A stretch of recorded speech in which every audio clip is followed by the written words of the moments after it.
This is Visitor Spoke, and I'm Maija, your host. In this program, we're going to be meeting with diplomats and foreigners who are here in Pakistan, and we're going to find out what they really think about the country. So let's go. So today we're here at the Turkish Embassy, and we're meeting with the Ambassador Mustafa Yurdakul. So let's go find him. Hello. Hello. Nice Very to meet you. to have you here. Thank you so much. Thank you very much for coming. Please. Thank you. So, it's been almost a year now for you. It is 2 years now. 2 years already. Wow. Yes. So, how would you describe your experience here so far? Well, it's quite feeling like home. Oh, yeah?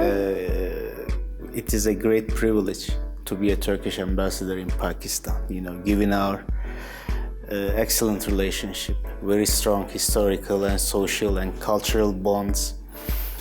It is really something to serve in Pakistan as a Turkish ambassador.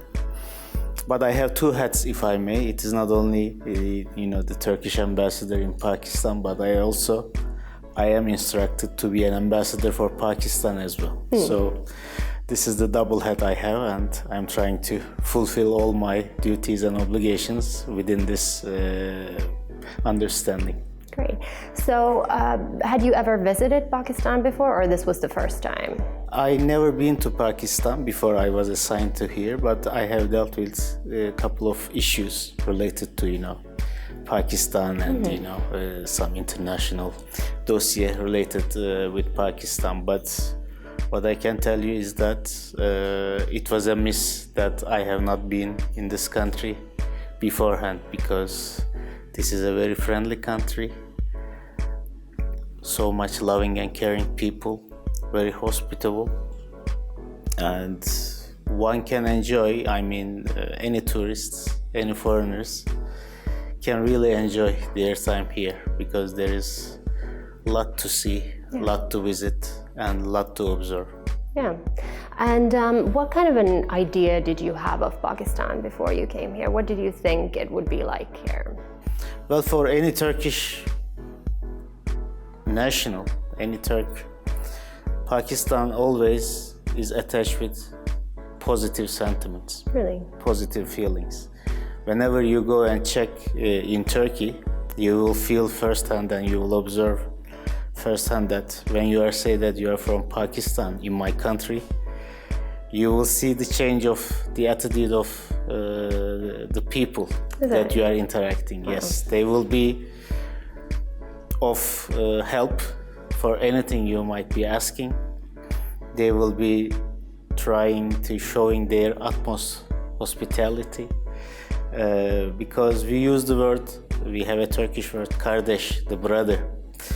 Whenever you come across with a Turk in Turkey, being a Pakistani, this is the first word that you will hear. Oh, wow. Kardeş, yes. Oh, that's very nice. And what do Turkish people usually know about Pakistan beyond thinking that they're brothers? Is there a lot of information about Pakistan available? Well, there are information available to the Turkish people. The first thing coming to my mind for an ordinary Turkish citizen when you talk about Pakistan or the Muslims of the subcontinent is that in our very difficult times, late 19th century and early 20th century, our people, Turkish people, know it and feel it by heart that the Muslims from the subcontinent, today's Pakistan, they were really of great assistance and help, both in a spiritual sense and also in material sense as well.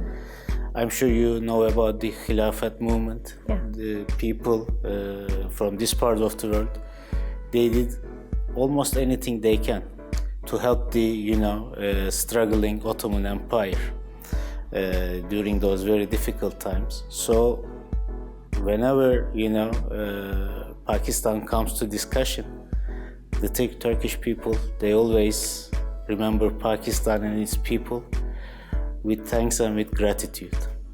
So despite all these positive things that Turkish people attach to Pakistan, is there anything that sort of surprised you about the country that you expected to be different maybe? Well, nothing surprising, frankly. The only surprising factor is that I really could not imagine that a nation, a country, can be as much hospitable as Pakistan, because it is really, I mean, it's a great feeling to be here, and you know, the more you interact with people, the more you see that it's not only against or vis-a-vis the Turks, it is for each and every third country national that this country, its people, it is very open to outside, and they are very much ready to share anything they have. And this is the positive aspect of this country. Everybody talks about this positive image of Pakistan, you know, upholding or reflecting the positive image of Pakistan here and there. I disagree with that proposition, because as far as I'm concerned, I believe that there is only one image about Pakistan, and it is naturally and genuinely positive one. So the more you know about Pakistan, in a sense, there is nothing but you talk about only positive things about the country and its people. So before an ambassador comes to a new country such as Pakistan, how much time do you spend getting to know the history, the politics, the culture? Well, usually you are in advance informed about your next assignment in half a year's or 4 months time. Yeah. This is not an ideal period of time that you need to get acquainted with any country that you would be going next, but still there is enough time, and during that period you try to read a lot about that country. You of course check with the local resident Pakistani ambassador, the other staff. You introduce yourself, you get very useful tips from them about the living, about the context that you might have during your assignment. So it's a preparatory phase. In our system, some people also go for the learning of the native language. For me, maybe I'm not so much have that ability to go deep with foreign languages, so I do not know Urdu yet. But if you listen to people speaking Urdu and you pay some attention, you can pick a lot of words from Urdu which are of Turkish origin. Yeah, exactly. So it can make your life easy, but still that's a missing part as far as I am concerned, that I need to get more into this Urdu language. So where were you posted before Pakistan? Well, before Pakistan, my previous postings were all in the European countries. I was posted twice in Bulgaria, our neighboring country, once in Greece, another neighbor of Turkey, once in Vienna. I served in the Turkish mission accredited to the United Nations, and I have a short stint in the Turkish Embassy in Berlin. Okay, so this was quite a difference from those experiences. It was kind of a like a European, exclusively European tour in the career, but coming this part of the world is a good feeling, because you can also sense that the shift in the world affairs, geopolitical wise, political wise, is shifting from west to east, and being in Pakistan, it is also a good opportunity, to be in the center of that new, shifting of center of gravity, and really you can have very good observations about this new trend, things going from west to east. Yeah, fascinating. So you mentioned that Pakistan and Turkey obviously share a lot in terms of culture and historical ties, but have you noticed any big differences between the two?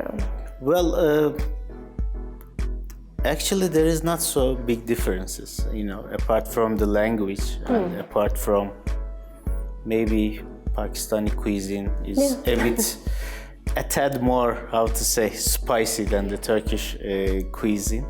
Apart from those very, small things, the relations within the society, resembles much mutually. Because we back in Turkey also respect the elderly. We uphold the family values, being in a family, grown up in a family. These are still important things, like they are in Pakistan. We share the same religion, so things are almost the same comparing the two countries. Maybe in Turkey, the pace of the modernization is relatively faster than Pakistan, and we are a rapidly urbanizing country. It comes with some, ups and downs. Of course, there are positive things attached to it, but also something negative, like, those family values that I just, underlined. They might be, depreciated a bit because the modern life is a challenging one, and everybody is under heavy pressure in their daily lives. But apart from that, it is almost these two societies, the same two countries.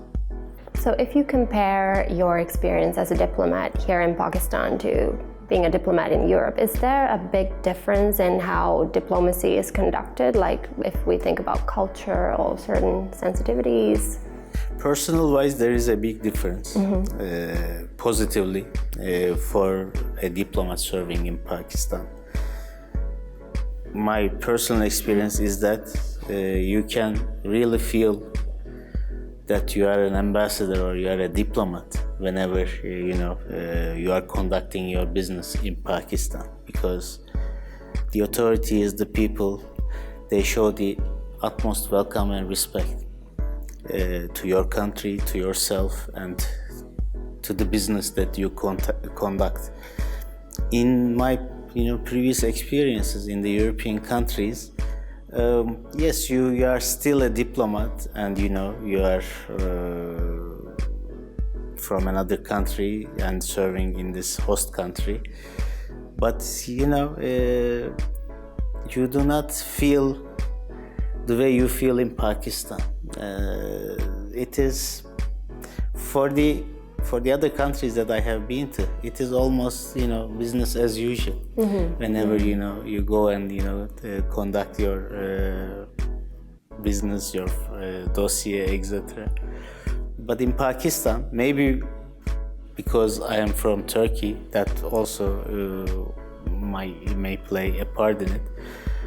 Whenever I take up an issue, with anybody, any official, any institution in Pakistan, we always receive the highest regard, attention, and we conduct on this very positive basis a very good level of cooperation in almost all walks of life.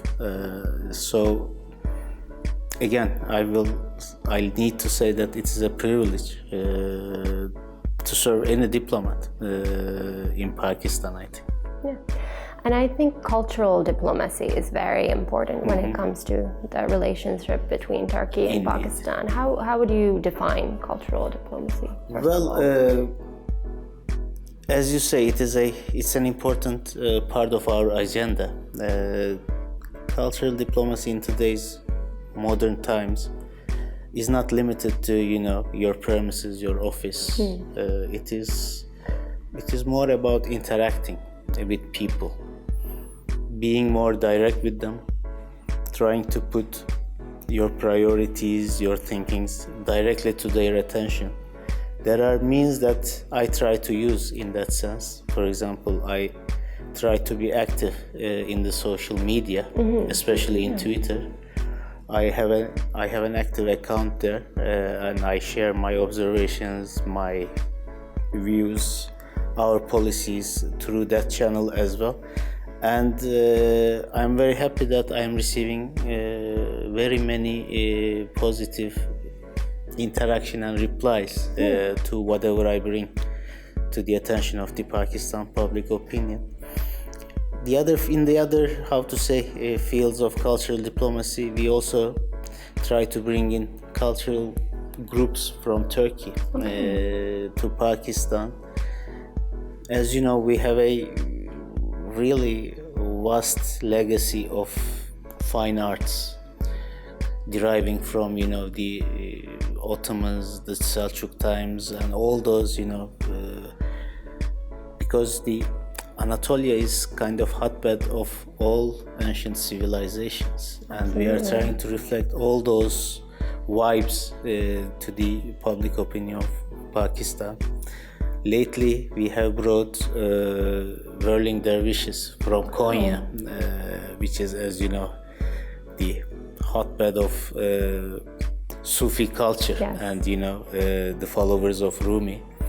And here it was quite spectacular that their show received good attention from the public opinion.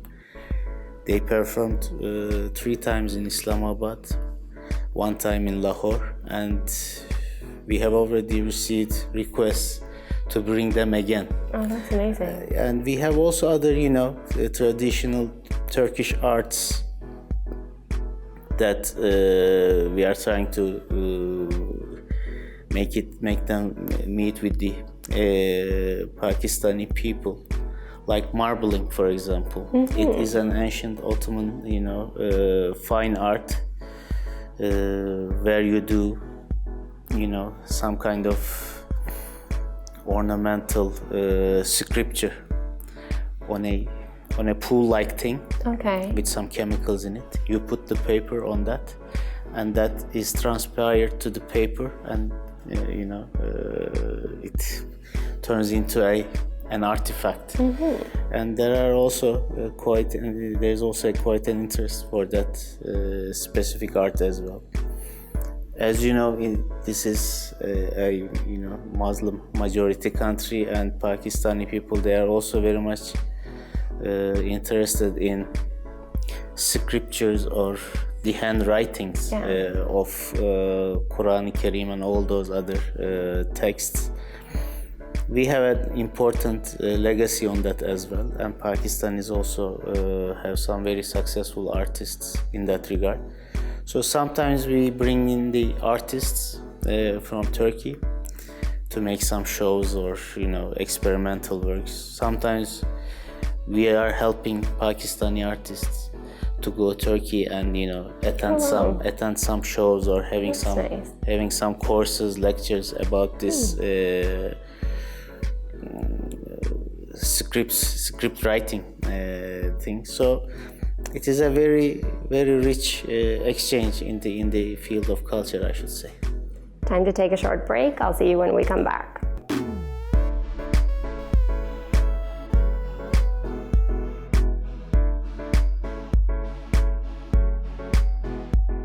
Welcome back. I'm here in conversation with the Turkish Ambassador to Pakistan. So let's move on to other topics. What areas besides cultural diplomacy does the Turkish Embassy focus on in Pakistan? Well, we are very much focused on the humanitarian development as well. We have representation of our leading agencies in Pakistan. One is TICA, the social development arm of the Turkish government. The other one is Red Crescent, who are here for humanitarian relief and for rapid reaction things. We also have another institution, Yunus Emre, who are in the business of spreading and promoting the Turkish culture via some Turkish language courses that they are conducting in Lahore. Is that very popular here? Do people want to learn Turkish in Pakistan? Turkish language is getting popular. It is, I think, because of 2 reasons. One is the continuing interest of Pakistani people to go and visit Turkey. Our tourist numbers coming from Pakistan to Turkey is in a constant rise. Oh, yeah. Only last year, it was around 120,000 people visiting Turkey. The only thing about Pakistanis visiting Turkey is that they know much about Istanbul.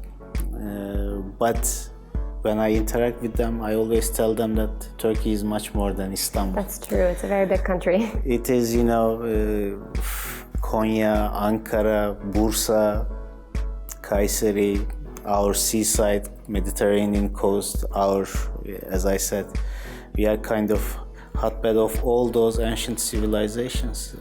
We have many historical sites, ancient sites to be visited. This is what I try to promote. And the second reason for this increasing interest on the part of Pakistani people is, I think, it is because of these Turkish TV dramas. Yes. Which are, I know by experience, that very popular here. So this humanitarian development thing is something we attach great importance to, because we know that in order to take part among the developed nations, Pakistan needs to make huge strides and bring a much more quality of life to its people. And with this understanding, we are trying to assist the Pakistani government in forms of, conducting direct projects or experience sharing, realizing very urgent projects like some, drinking water issues, some school repairs, other educational material provision. So we are quite active in that front. Yeah. And you've also provided humanitarian aid when there's been natural disasters such as earthquakes. True. We were, I am told that we were the first country after the big earthquake happened in Pakistan. 2005. I am really proud of what our agencies had achieved in Pakistan. Not only the humanitarian relief part, but also for the reconstruction and development of all those destructed infrastructure. We have erased new hospitals, new schools, all those earthquake affected area.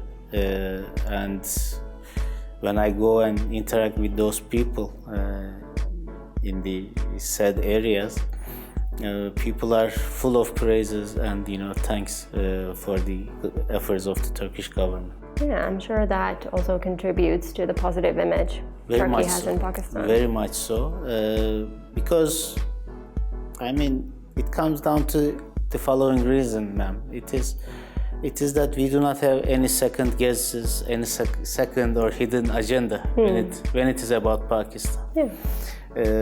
This has always been the case, and whatever Pakistan needs, whatever Pakistan asks for, we just take it as our own people, our own society is asking to do something from the government. So we do not have any kind of distinction what the Turkish people back at home need and people here in Pakistan need. And Turkey and Pakistan have also been talking about developing this relationship into a strategic partnership. What does that mean in practice? Well, it is already underway in the sense that Pakistan is one of the countries that we have that strategic dialogue. We have close to 20 countries with such level of understanding and conducting strategic level dialogue. It is kind of making some joint Council of Ministers meeting. We have this high-level strategic council meeting regularly under the leadership of the Prime Minister in Pakistan and our President. And it is like handling the issues as we are one big cabinet. So it brings about big advantages that it makes you feel how your counterparts feel about certain subjects.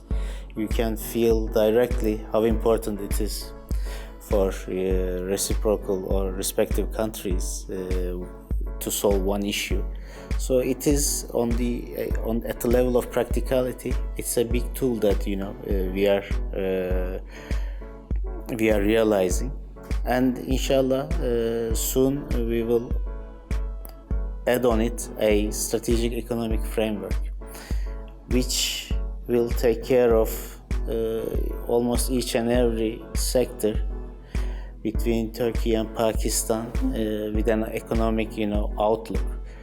We will be trying to talk more about tourism, trade, agriculture,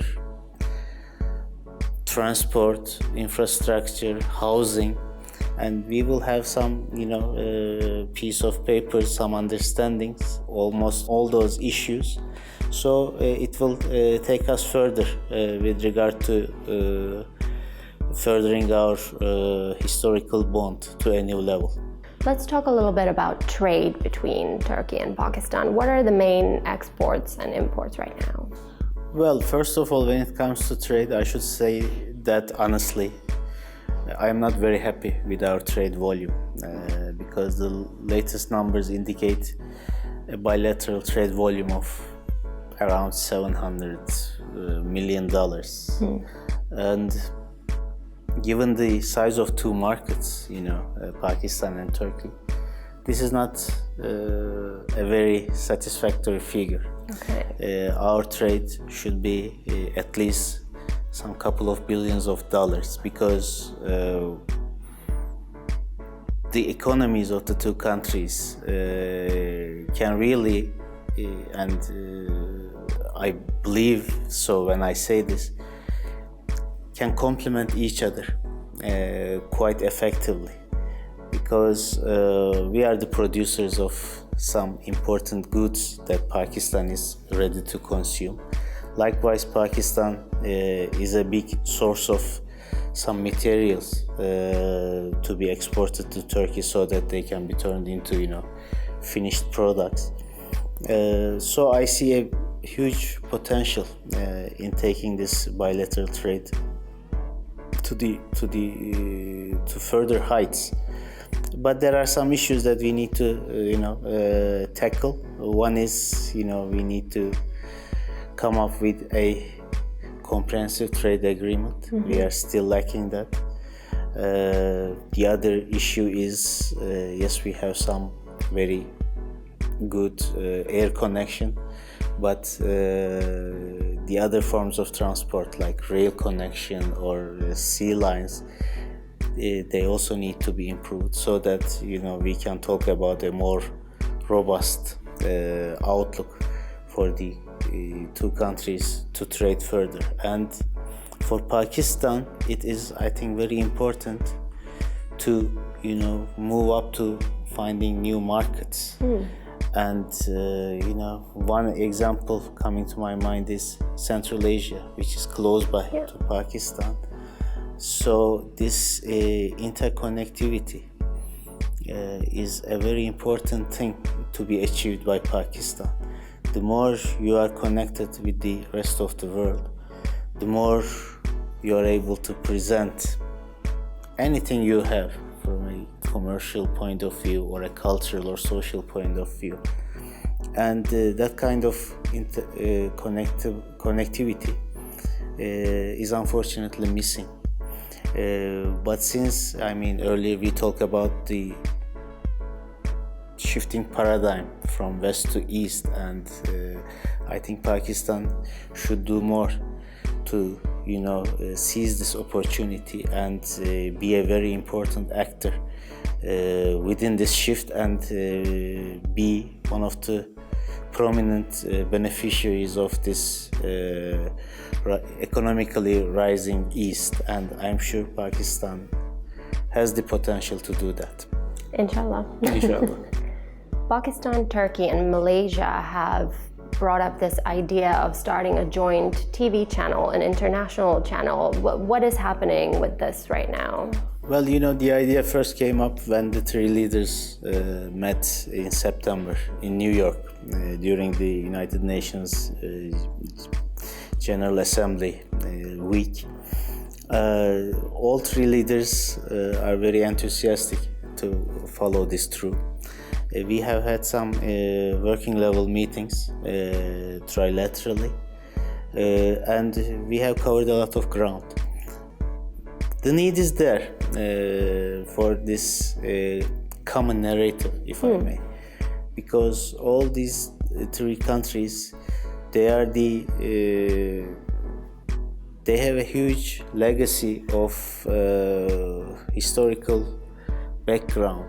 They have lots of things to share, historically or spiritually, in the sense that it is very important for the world public opinion to hear the true nature of our peaceful religion of Islam from these three countries. And the message, in that sense, this trilateral message we would be giving, inshallah, will be received by the huge audience in the wider world, and it gives a more clear and true message coming from countries with Islamic population and Islamic background. So Pakistan and Turkey have also maintained very close military ties over the years. How have the two countries cooperated, let's say, in terms of counter-terrorism measures? Well, indeed, there is a good level of cooperation in the issues related to defense industry, and the defense training between the two countries. We have a large array of issues that we are cooperating.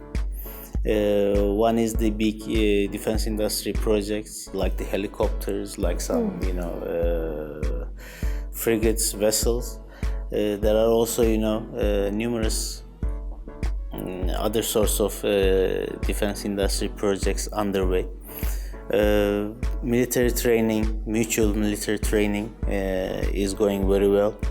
We are taking part in Pakistani military exercises. Likewise, Pakistani forces take part in bilateral or multilateral exercises taking place in Turkey.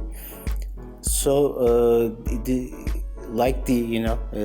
commercial area, in this defense industry area also, we have a lot to do more together, and this is what we are aiming for, to really set up a cooperation where the two industries of the two countries will benefit utmost, and inshallah we will do that. How do you think Pakistan and Turkey can both work together to bring peace into the region? Well, in your previous question, you mentioned these counter-terror efforts. Turkey is active in multilateral arena in all those formations aiming at combating international terrorism. We do it multilaterally, and if and where need be, we also take the matters in our own hands, like we try to do in Syria, where we try to avoid the certain parts of country to turn into a hotbed for any terrorist organization. Pakistan is also very much in the forefront in the fight against global terrorism.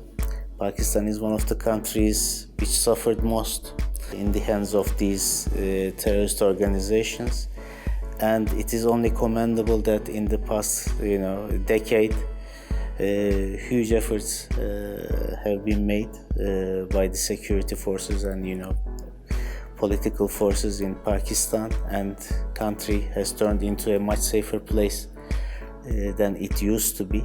and it is for the benefit of the greater world to share experience of Pakistan in fighting international terrorism.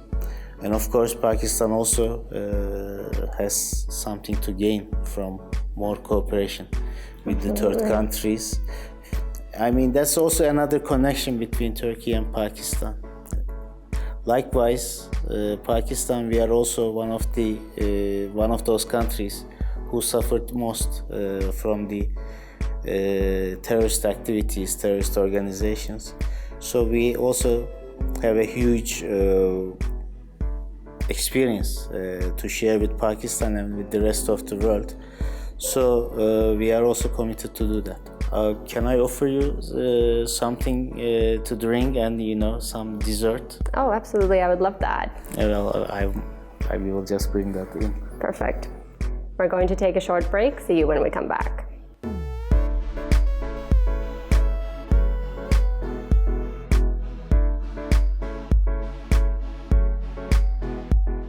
Welcome back. I'm here with the Turkish Ambassador, and we're just about to try some Turkish desserts. Yes, we do. So, what is this?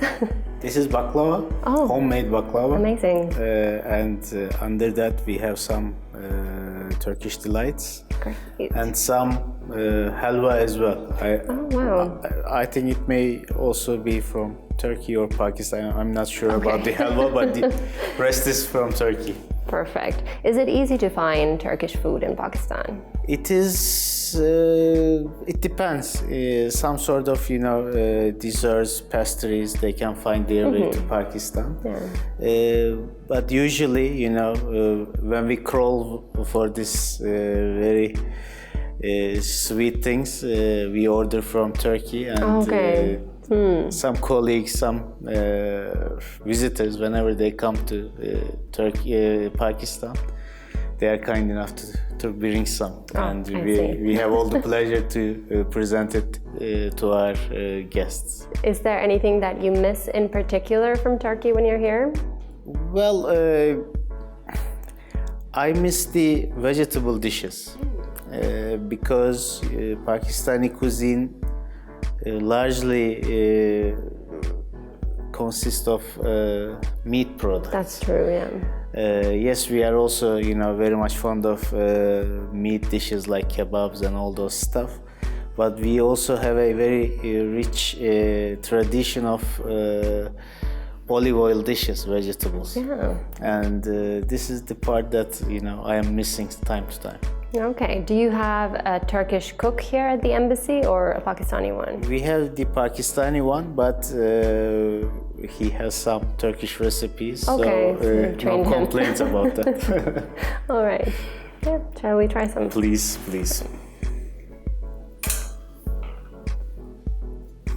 And which part of Turkey are you from, Mr. Ambassador? I am from Central Anatolia. Thank you. The central part of Turkey.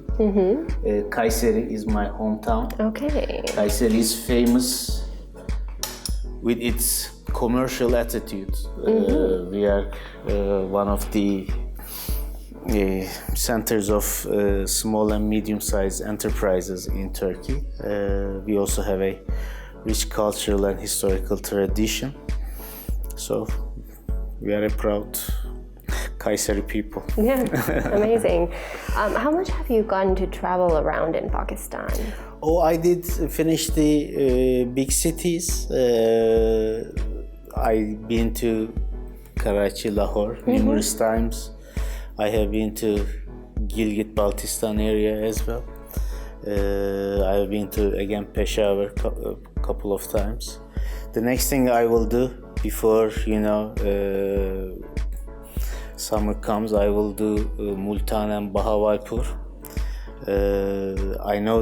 I heard a lot about those two cities.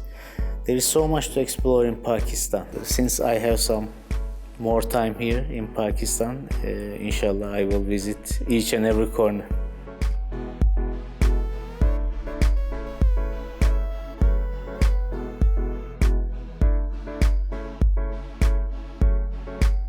This is the famous Turkish delight. Yeah, it's amazing. It's very good. Are there different types of baklavas, or it's all basically numerous the same? types. Yeah. Some are, like this, in this round shape. Some are cut in, squares or diagonal type. Yeah. Some are done with nuts. Some are prepared with pistachios. Okay. And, there are really many forms of baklava and all those desserts back in my country. Yeah. And does it depend on the region? What's put Exactly. into it? Yeah. If I may say that way, the capital of baklava in Turkey is Gaziantep. Gaziantep is a southeastern Anatolian town, but they have the actual copyright, and they have this trademark of baklava themselves.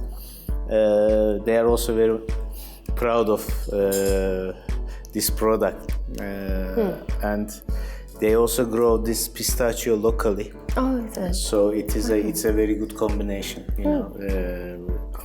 for Gaziantep. Gaziantep is also very much famous for its cuisine. Every type of vegetable and meat dishes that you can find and taste.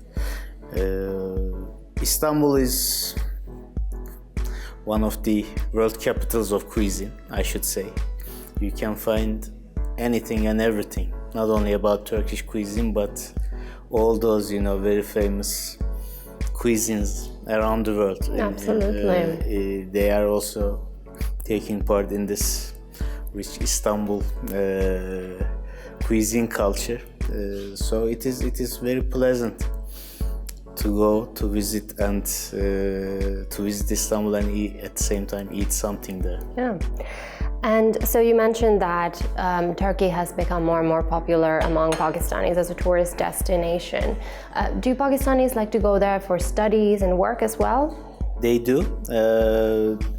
The number of Pakistani students making to Turkish universities is on a constant rise. Okay.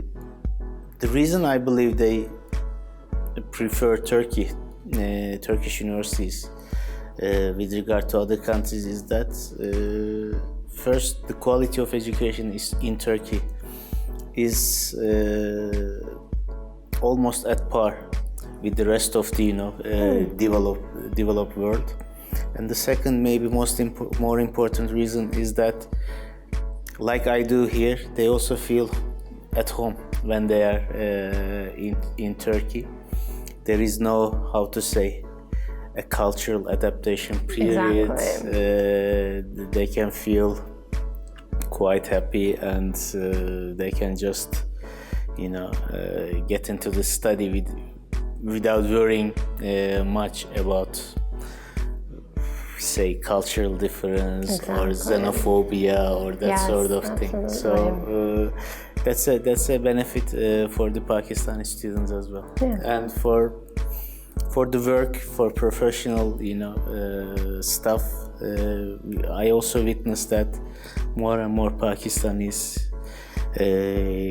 can get employed in some Turkish establishments, companies and all those stuff. Yeah.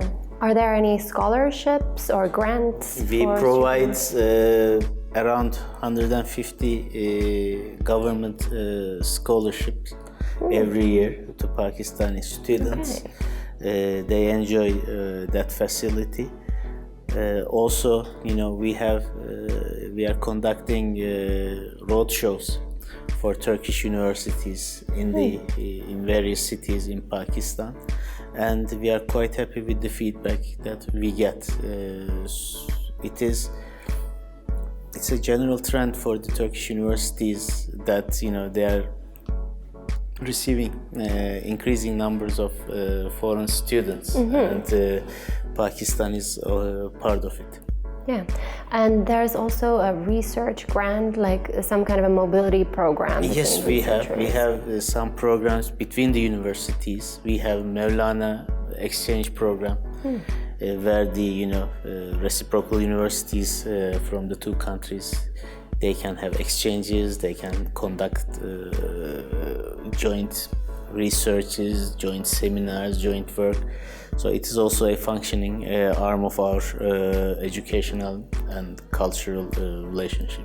Okay, and if we think about this in the other way around, do you think many Turks would be interested in visiting Pakistan, let's say, for tourism reasons, maybe in the future? Well, unfortunately, the numbers are not there yet, but there is a growing interest, especially on the part of the Turkish entrepreneurs, to come and invest and make business here in Pakistan.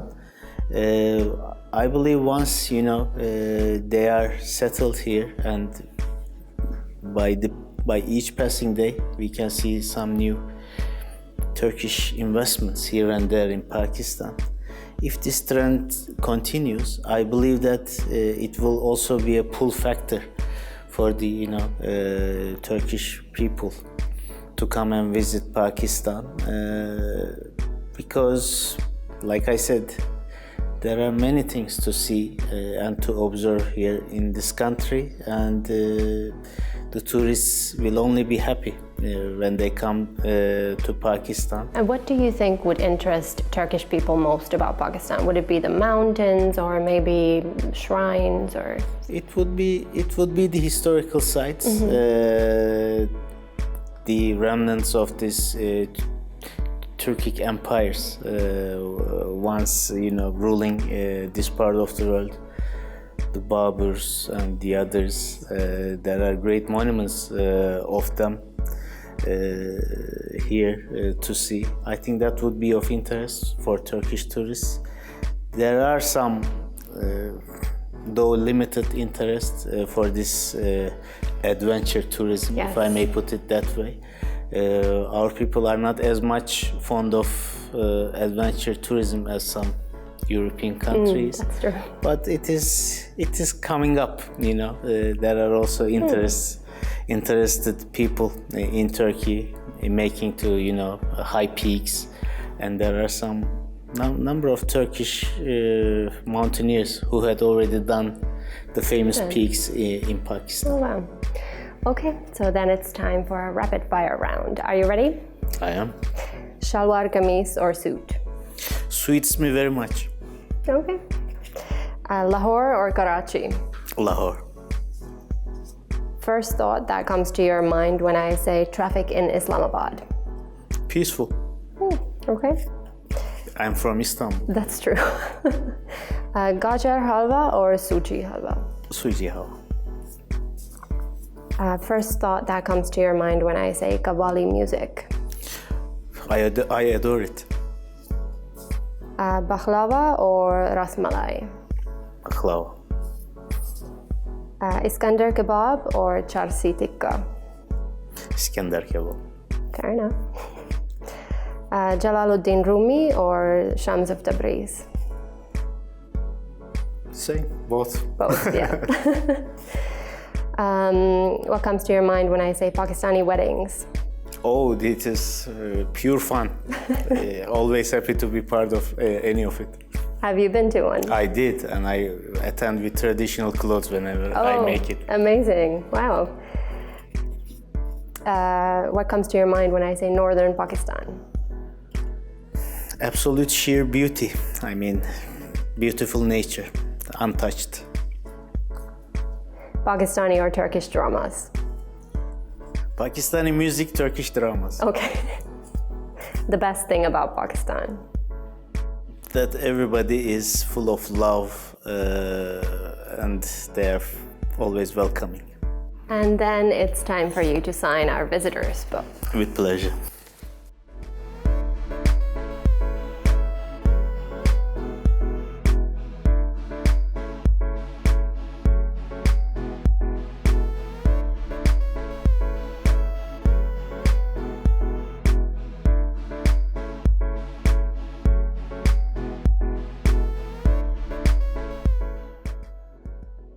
Okay, thank you.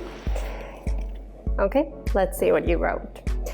Pleasure to be in Pakistan, serving Turkey in Pakistan, and pleasure to be a guest on your TV show. Thank you, Indus News.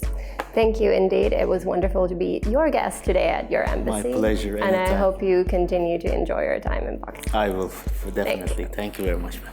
Thank you. That's it for today. Please join me again next week, and don't forget to follow us on our social media handles at indus.news. Goodbye.